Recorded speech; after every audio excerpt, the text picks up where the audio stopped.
Hey, everybody. Welcome to another episode of the Digital Marketing Therapy Podcast. Sammy here, your host, and I am so glad you're here to join me for part 2 of an episode that we recorded way back in September. So Staci West, who is a volunteer with the United Way of Benton and Franklin counties, she came on to talk with us about how they were taking their Festival of Trees that was going to be held in November online and kind of what they were struggling with and how they were going to try to put all that together and process that. So go back and listen to episode 76. And you can kind of hear how they were prepping for it, how they were planning, brainstorming, yada, yada, yada. And then today she's back to talk about how it went. What did they learn? What kinds of costs did they have to reassess and readjust? How did that change kind of what they're going to be doing for the Festival of Trees for November of this year and what all of that looks like? I love and appreciate Staci for her honesty and really just giving you guys the background and the insight into what they did so that you can hopefully learn and continue to grow your online events with some of the feedback that they experienced. One of the things that I love that she's going to talk about is how she really reached out and networked with other nonprofits to find out what they were doing, what was working, and how she could learn from them as opposed to having to come up with everything on her own. And by her, I mean the organization as a whole. So I think it's a great conversation. I'm excited to finally have this follow-up here for you. So head on over to the show notes at thefirstclick.net/podcast to check out all the links for the previous episodes and all that good jazz. But yeah, if you've been running events online and you want to see how an organization has kind of come full circle with theirs, then this is definitely the episode for you. But before we get into that, we are gearing up and getting ready to launch our next free online fundraising virtual summit. I'm so excited for this because we are going to be talking about all of the things online fundraising events. So it's going to be really fun. We've got 20 speakers, live panels, Q&As, and it's all taking place May 17th through the 21st. Registration's not officially open yet, but you can get on the wait list. So I hope you'll head on over to onlinefundraisingsummit.com, snag your spot so that you can get all the information when registration is open. Like I said, it's a free event. We've got some amazing speakers that are going to really help you create your online fundraising event with less stress and make it more profitable. But for now, let's get into the episode. You're listening to the Digital Marketing Therapy Podcast. I'm your host, Sammy Bedell-Mulhern, and each week I bring you tips from myself and other experts, as well as hot seats with small business owners and entrepreneurs to demystify digital marketing and get you on your way to generating more leads and growing your business. Hey, everybody, please join me in welcoming Staci West back to the podcast. Thanks for coming back. Thanks for having me. It's kind of fun to come and talk about how things went and looking forward to a new year. Yeah, absolutely. So this is part 2. I will link up part 1 in the show notes. Staci joined us to talk through kind of how they were reframing and kind of readjusting your holiday themed fundraiser that was very much in person, and we'll get to I'll let you explain that in a second. And so today we're going to talk about kind of what happened and what you learned and how people might be able to learn from your good, bad, and ugly, because that's just how online events or events in general work, right?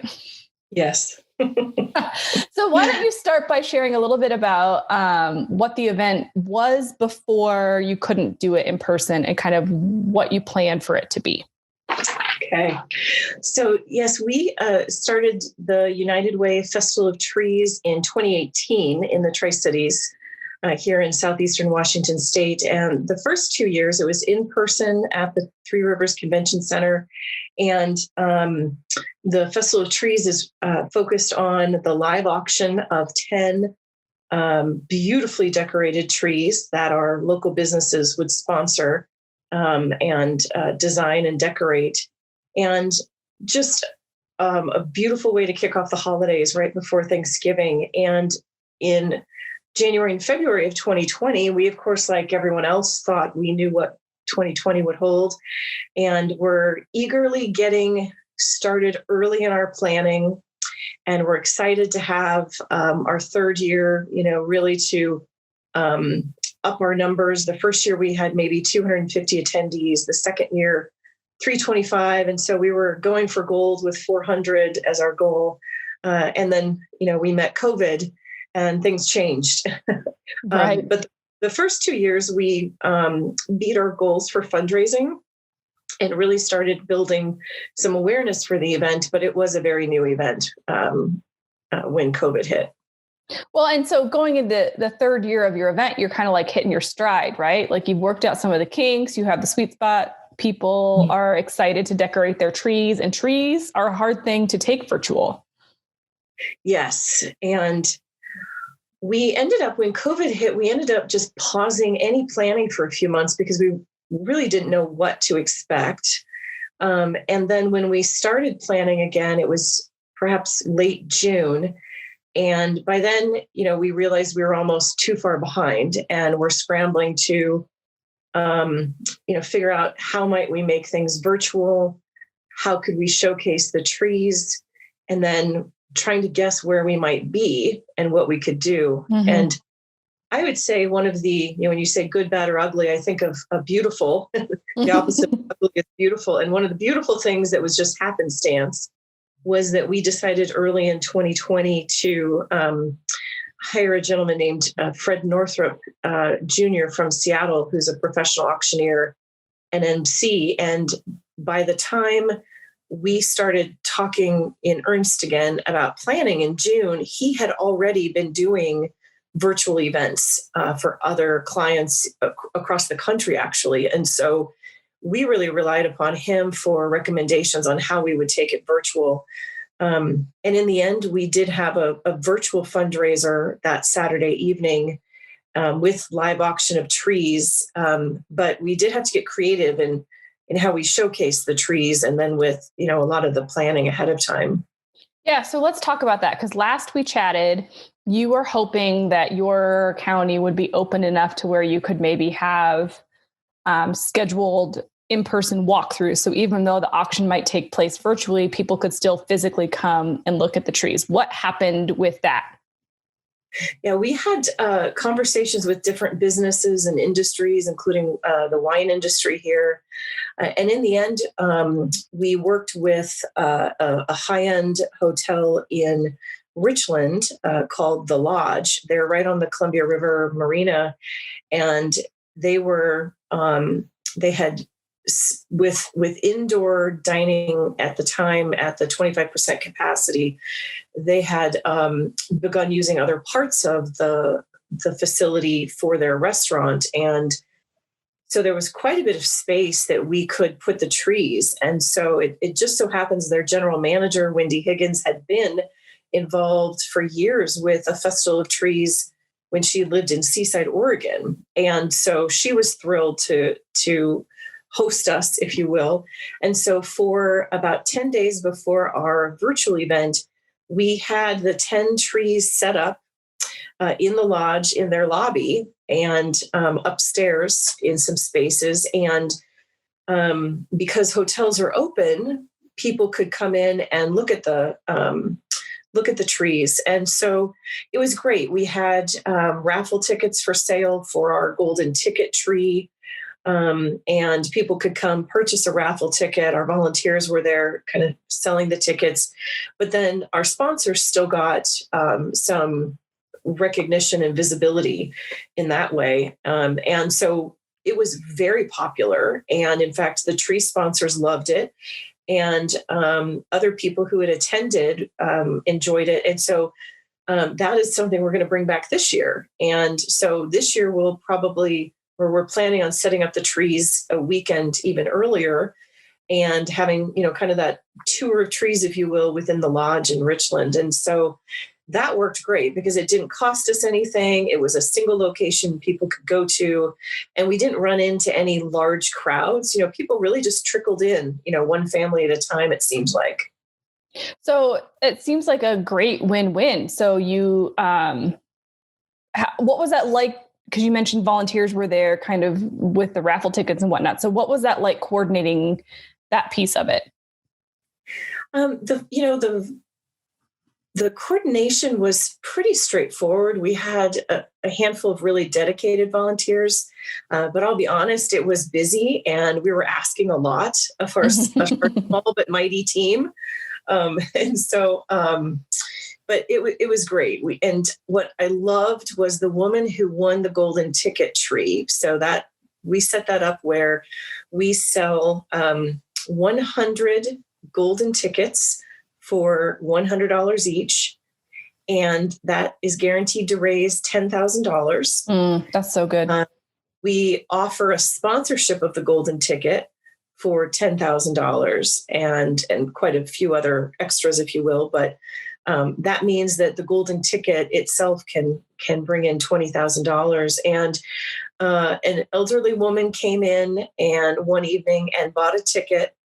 And she told the volunteer that she tried to convince her girlfriends to come with her. They didn't bother. And so when we pulled the winning ticket, it was hers.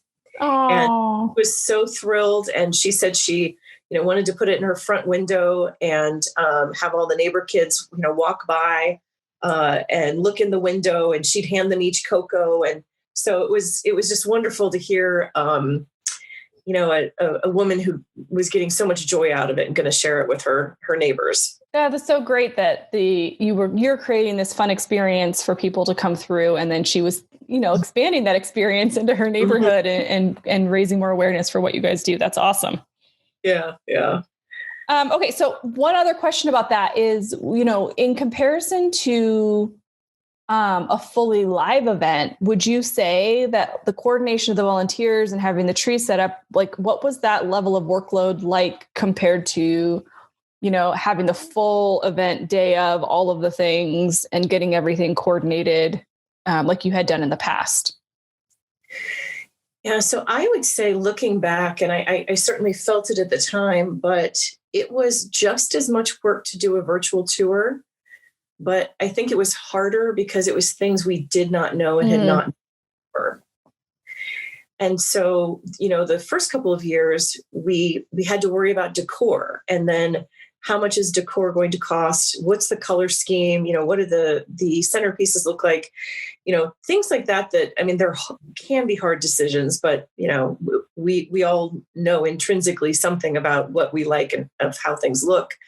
But last year it was working with we worked with a production company out of Seattle called PNTA, and they needed certain materials beforehand, and we needed to do dress rehearsals with them and pulling together the information, coordinating, making sure technology would work, that our Greater Giving auction site was working. That was the first time we did a silent auction and the first time we'd used any kind of software for an auction. And so that was a whole new level of work and gathering baskets and donations for us to auction off.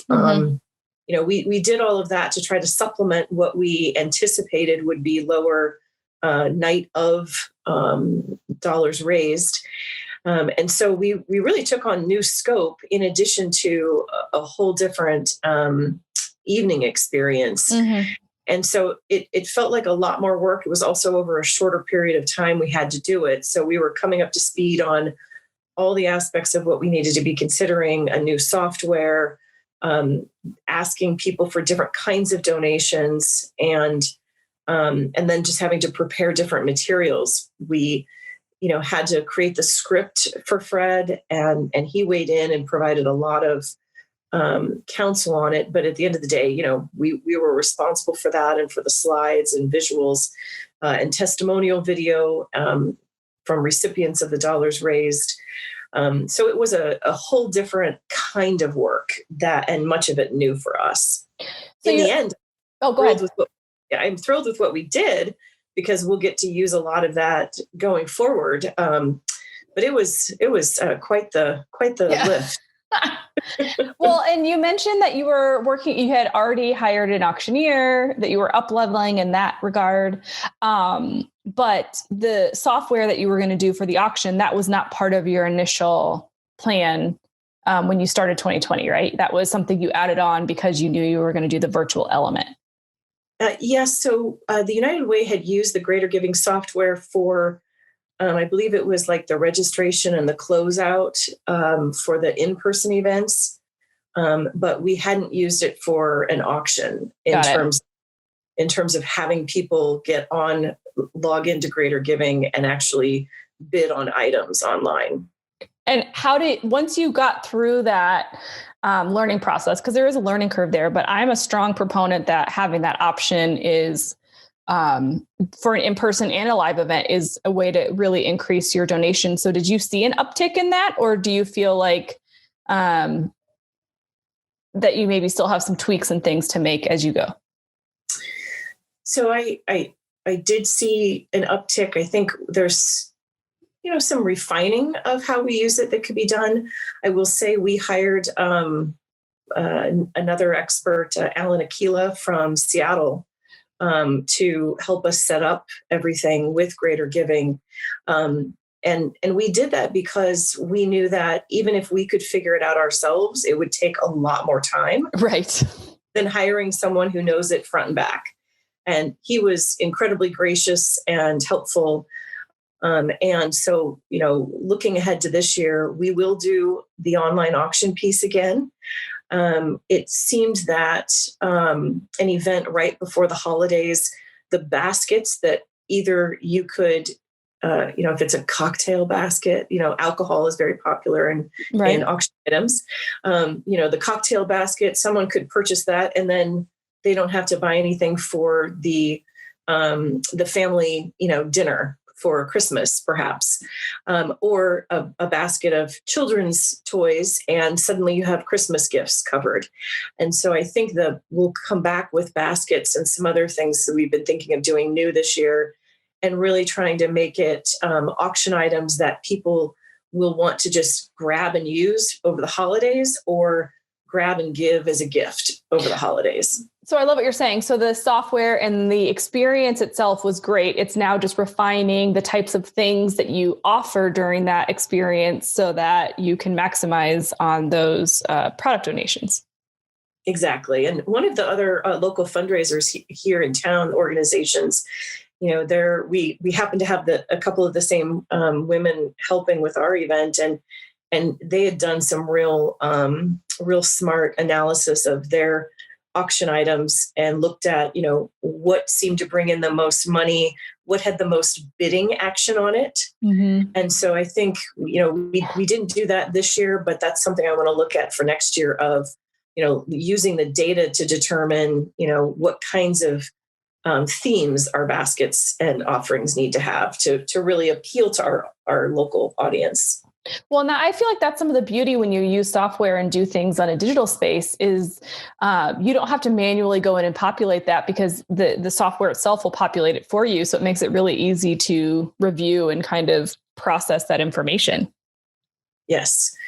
Yeah. And it's just information that we wouldn't have otherwise, mm-hmm. because a lot of what I've said as a volunteer is I'm just making my best guess. And I think that's what we did a lot last year. We're just going to hope that we're intelligent enough people that our best guess is good. But that's why, we really thought about how we bring in experts like Fred and Alan, who, at the front end may seem like, and neither were that expensive, but being willing to pay a little more than maybe we would normally in order for it to go smoothly for our attendees and sponsors to have a positive experience. Because mm-hmm.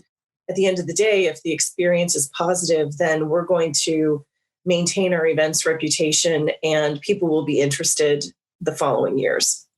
Well, and I'm curious because you might have been spending money in different places, but did you spend more overall on the event than you would have if it was in person and you were really renting the ballroom and the decor, like all that stuff? Yeah, we did, because we had some of that donated the first 2 years. Got it. Nope, that makes sense. Yeah. So from a production standpoint, I'm curious, was your whole event live or did you have some pre-recorded elements that came in? Like, how did you manage that whole experience on the actual night of the event? Yeah, so it was both. We did have our sponsor videos, and I believe there were two of those, and then our United Way CEO, a video from her welcoming people. And we had a video testimonial of an example of an organization and people who had benefited from donations raised in the past. And so the rest of it was live. So we went live from the PNTA studios in downtown Seattle with Fred there in all of his holiday attire, the rest of us off screen. And it was wonderful to watch how this production worked. It was incredibly impressive for someone like myself who'd never seen it. But they broadcast live to YouTube, and then the script we provided would it literally walked through step by step. When they would go to the video and when they'd go back live to Fred, and then when they were going to different slides in the slide deck.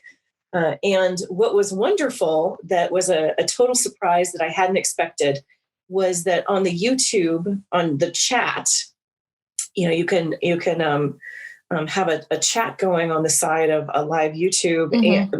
and our attendees were just having so much fun. There were we had a WSU Coug tree. And so one of the UW grads who's a board member was ribbing one of the board members of the WSU Coug and, saying that tree's not going to go for any money because it's Coug tree. And he's like, I'd go for more than a Husky tree. And so it was so fun to watch them watch it, but be engaged and still laugh and joke with each other. And it was great because the feedback we got when people would come pick up their auction items, one of the women had said that she really enjoyed the live tree auction piece of it virtually, because when you're in the convention center and you're all sitting there at your tables watching the live auction, you see who's bidding, but it happens so fast, you don't really have a conversation as much with your spouse. It might be, the spouse might give you that look like, I think you're going too high, but there's not a whole conversation. And because we did it with batches of trees so that there was like 4 or 5 minutes for people to be bidding, she said she and her husband were laughing a lot and talking about, well, who's bidding? Do you think he's as serious as you? And they were looking, he's bidding, he's already bid on a different tree. So they were trying to strategize in the moment. And so she said they really enjoyed it. And so it was really delightful to hear of the experience people had and how much they enjoyed it being virtual. Well, I think that's such a good testament to maybe sort of also the informality of being able to kind of make your own experience and not feel so just like, we're sitting at this table and we can't really engage, right? So she can engage with her spouse, but also watching some of the other conversation between some people in more of a lighthearted, silly way, all while still raising amazing funds for a great organization. Yeah.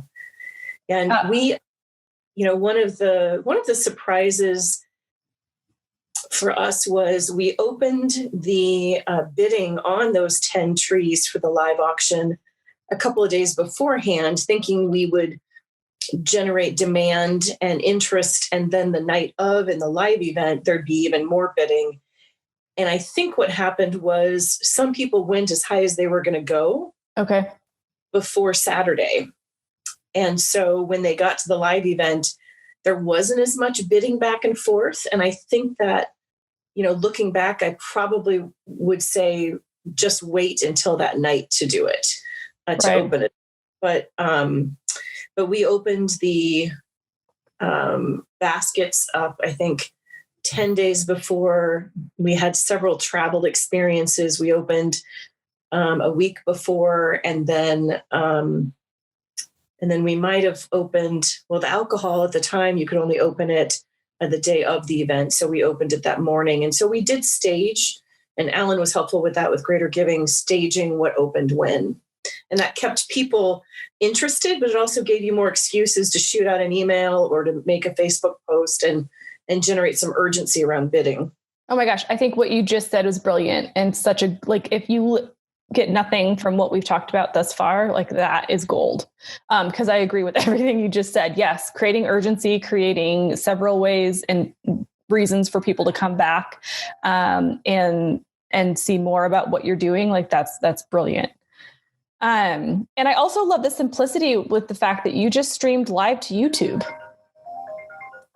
Like, that's really smart. So did you? I saw other local nonprofits do it live to Facebook, and I was amazed at how well that went. And I think that was also a great way to have that chat going. And so it, whether it's going for free for Facebook or doing what we did with a production company to YouTube, I think what we had there was, it was a fail safe. We paid to ensure nothing would go wrong. And if it did go wrong, we had experts who could fix it on the fly. But just having a way for people to interact in comments and chat was great. Okay. So I have two questions about how you manage that. So you mentioned that some of your team was in the background off camera. So how did you make it clear where people needed to go to register and bid if they were there last minute? And also, were you guys then in the background commenting and moderating the comments that were coming through? Yeah, so we posted on Facebook and then included information in the emails we were sending to people who registered. And then through Greater Giving, you can send out those text messages and emails. And so we just tried to keep repeating, here's where you go to register. Once you've registered, here's the link to YouTube and to that event. And then we tried to communicate in those different messages that you needed to go into YouTube. And I think you had to actually sign in with like a Gmail account for the chat to show up. Okay. And then for the staffing, it was interesting because in an in-person event, you need the entire United Way team and all of the volunteers there in person to do everything. Yeah. And this time the United Way team was so excited. They're like, well, how do we support it virtually? And so, they had their resource development team and on YouTube and jumping in with the chat. And I jumped in chatting. So I was sitting, 20 feet away from Fred on the other side of the camera. And I would comment something in the chat as well. And so it was kind of fun. It really was. It was a whole different way of interacting with folks. But so 21st century too. Yeah. So let's get down to it. Like, what were the end results? Like, and you don't have to share specific numbers, but like, how did that go for you guys as far as trying to reach your overall goals that you had set for this event? Because this is an annual event before, you had to kind of pivot and make an adjustment. So our expenses were a bit higher. And then our sponsorships were down. We didn't find that surprising just with what was happening with businesses and the economy. We had so many people wanting to support it the following year, which is great. And so we still raised a significant amount of money. It just was, after the increased expenses, less than what we had hoped for. It was more in line with, what we had raised the first and second year, but we had been, if it had been an in-person year, we were really aiming high. And so we'll do that this year instead. But it really was more expenses, but we knew that going into it because, things would just be different. And then just some of the sponsorships were lower, but, the people who stepped up, it was amazing. The volunteers stepping up, our board members, the United Way board members were incredible. They were donating their time. They were attending. They donated gift cards that we auctioned off. They donated the baskets. We pretty much said, help us. Yeah. we need baskets and just whatever you think of. And they were so creative. There was baskets of, port and Chilton cheese or something, and crepe making. Wow. For a special brunch on the weekend. And we had a lot of one thing that everyone wanted to do was support local businesses. And so board members stepped up and got a lot of gift cards from local businesses. And all of the restaurant gift cards, we had more than 12, but we took 12 and we made a date night for a year auction. And it went for, I think, 40% above what it was valued at. And so that was really important to everyone involved, as, especially last year with the pandemic, not asking businesses to help, but instead, what can we do to highlight those businesses through different auction items? Oh, that's so good. And then what kinds of things do you think you'll take forward? Because it sounds like you guys are going to do it in person next year or this year. So this November, but like, what kinds of things do you think maybe you'll integrate? Do you think you'll still stream it virtually so that people can attend? Like, did you notice that people were attending from outside the area? Like what kind of lessons do you think you'll take with you? We didn't notice anyone from outside the area, but I know from other local nonprofits, especially educational organizations, they did see that. And for what we'll take forward, I definitely know that our committee and the organization is interested in doing a virtual piece. We need to do some more research to see how we would do that and what would work best. But there were definitely people we believe would participate if it's virtual rather than in person. Not everyone wants to get dressed up. Not everyone wants to be up till 9 or 10 and, and in cold weather with, and then we are going to do that tour of trees at the lodge. We're going to continue the online auction. And so that is different and an additional scope than what we did the first 2 years. The second year of the event, we did a silent auction of wreaths. But the wreaths didn't do so well online because I think it was harder for people to just see how attractive the wreaths were, how well made they were. And so this year we don't plan on having wreaths. We'll just stick with baskets and wine, and that sort of thing. Yeah. Well, I love that it sounds like, so this will be your 5th year or your 4th year?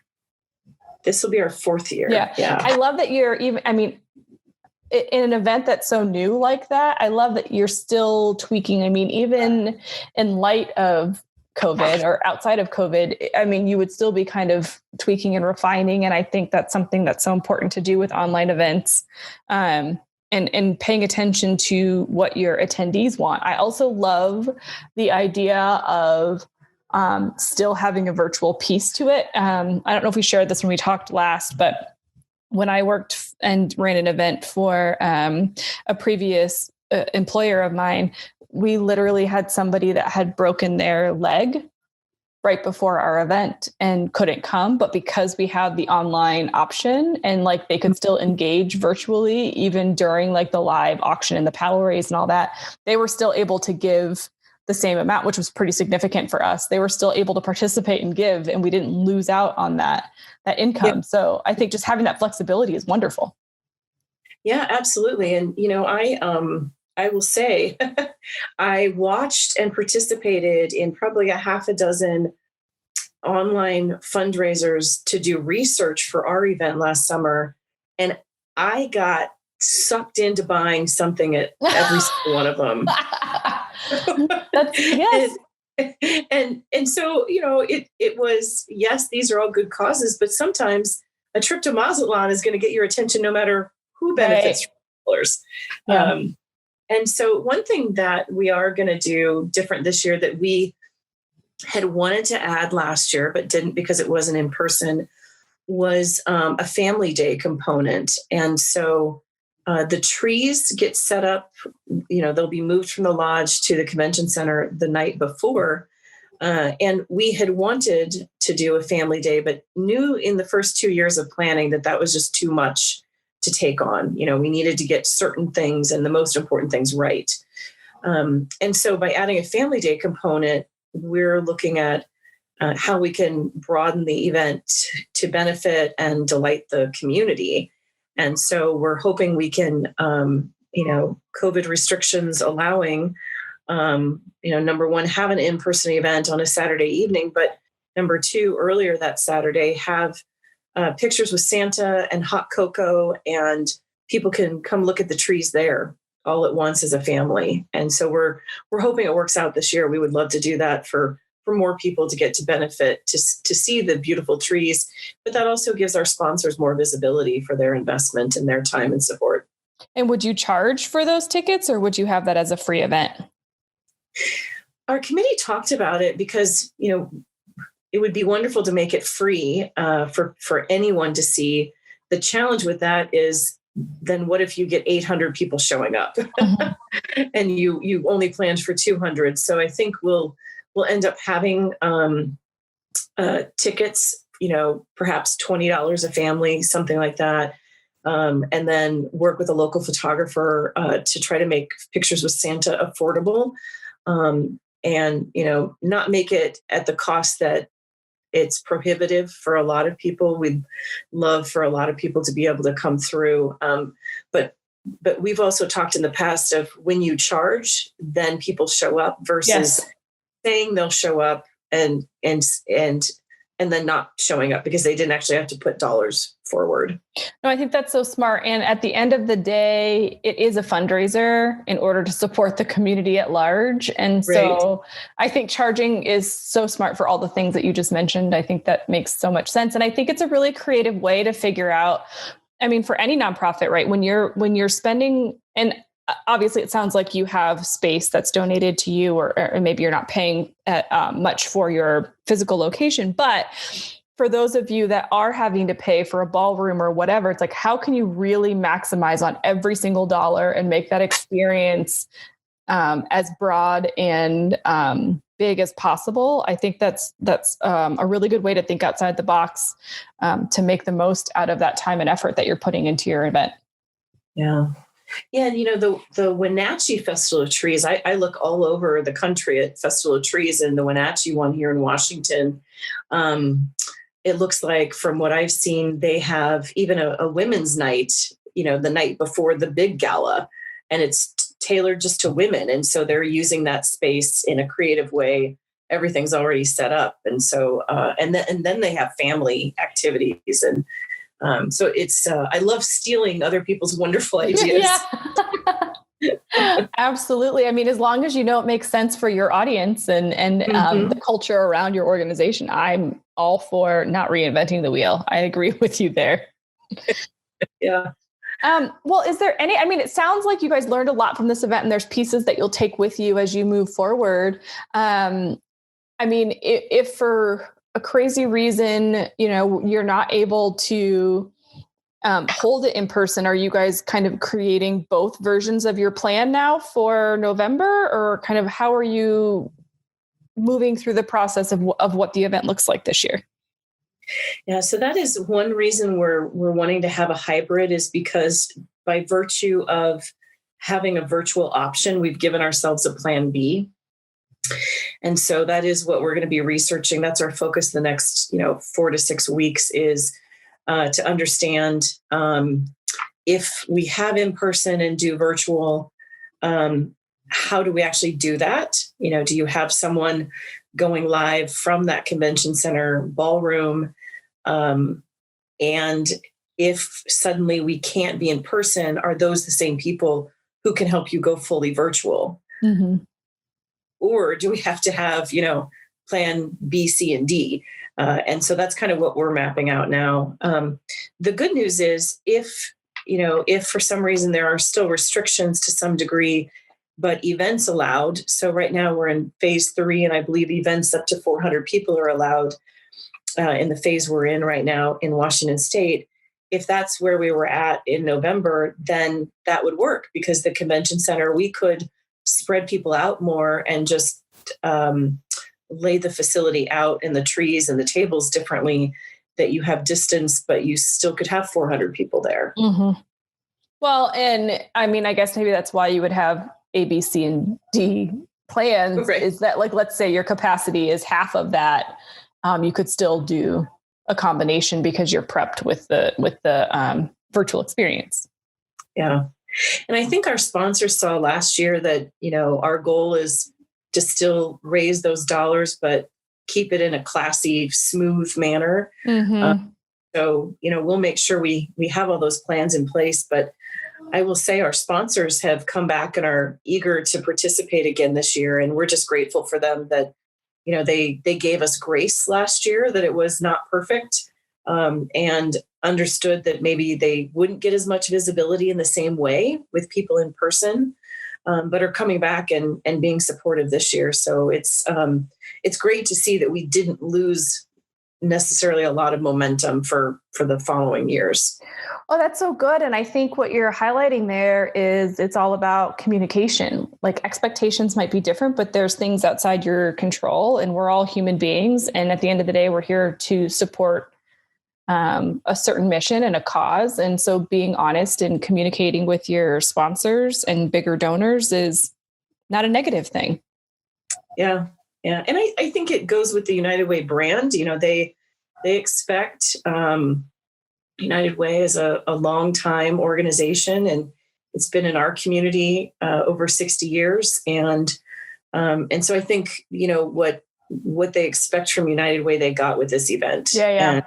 And it, resonated with them, the good being done in the community. So yeah, I'm excited. I'm thrilled with how it went last year, but excited to see what we do this year. And I personally think by November, people will be so eager to kick off the holidays that I'm hoping we're in person, and I'm hoping we beat 400 people. That we get more than that. I agree, because we're, hopefully you can have your family and everybody all back in your home again. So why not have a splashy tree to show off to your family that you can finally have all over, your extended family that you can finally have all over. Well, Stacey, is there anything else that any lessons that you learned, or anything else that you might want to share as people are really just trying to navigate through what these events look like for them? I would say don't hesitate to make a cold call to another nonprofit. I was so grateful last year to the organizations that when I Googled Festival of Trees or Googled virtual fundraiser, I reached out to nonprofits in Georgia and asked for input and ideas and how did they do something. And so don't hesitate to reach out, because I think people understand how weird the world is right now, especially last year, and are willing to help.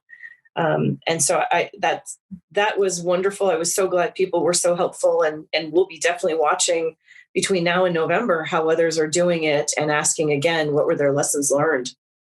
That's incredible. And the nonprofit community, I feel, is so amazing in how they're willing to support each other and give their tips and tricks and, here's what we learned and here's how you can do better. So I think that's a great way to end this episode. And I'm just so thankful that you shared your time, not once, but twice with us, to kind of give your thoughts and feedback on what you guys have experienced. Well, I appreciate you asking. It's a wonderful opportunity to share lessons learned and really do some justice to all the people who helped make it happen last year. So we are excited about this year for sure. That's awesome. Well, we will have all of the things in the show notes as far as the last episode, if you want to talk about kind of where Stacey's head was at when they were in just prep mode compared to now. And if you have any questions for her, we'll make sure to link up all that contact information in there as well. Stacey, thank you so much for being here. And if people want to find out more about your particular United Way chapter, I don't know if that's even the right term, but anyway, how do they find out more about you guys and what you're doing? The best way is to Google United Way of Benton and Franklin counties. Awesome. Well, there you go. Well, thank you so much for joining me. All right. Well, thank you, Sammy. I appreciate it. Huge thank you again to Stacey for joining us today. Such a great conversation and such a great way to kind of bring it all home. I love the lessons that they learned. I love the way that they're going to be tweaking the event and keeping some of the pieces, even though they're going to be going into an all-person. And, it's just fun to kind of brainstorm and talk through what some of these events look like and how we pull them together. So I hope you were as inspired as I was to kind of brainstorm ways to get out there and raise more money for your organization in fun and new and unique ways. Thank you so much for listening, and I hope that you'll subscribe wherever you listen and leave us a little review over on Apple Podcasts so that we can reach more folks that are trying to do better in their community, raise more money, and do all the things to support their mission. I look forward to seeing you in the next one.